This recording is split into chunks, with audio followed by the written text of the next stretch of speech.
नमस्कार मु रंजीत आपणों एक गुरुत्वपूर्ण स्वास्थ्यगत खबर।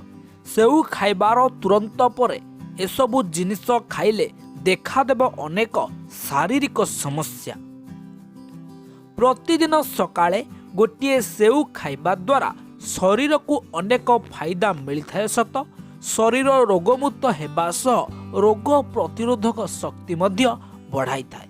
किंतु यदि आपण यहाकू भूल समय रे खाउचंती बा भूल जिनिस सह खाउचंती तेबे शरीर उपर एहार भल प्रभाव पड़िबा परिवर्ते खराब प्रभाव मध्य पड़ी थाए।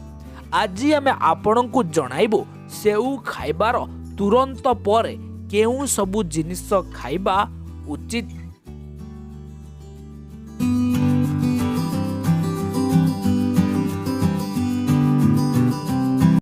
खाइबा परे आपण कदापि पानी पियंतु नाही। अति कम रे सेऊ खाइबार 1 घंटा परे पानी पीबा पाई चेष्टा करंतु। एपरी न करिले आपणक कंफ समस्या बढ़ी जाइଥାଏ। तेणु सेऊ खाइबा परे पानी केबे हेले पियंतु नाही।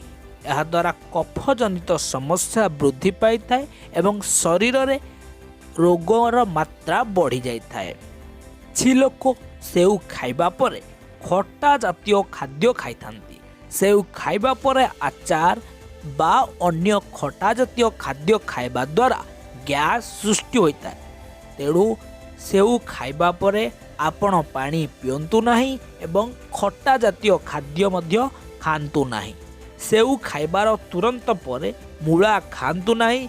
एपरी कले शरीर रे धड़ा रंगर दाग देखा जाई थाए।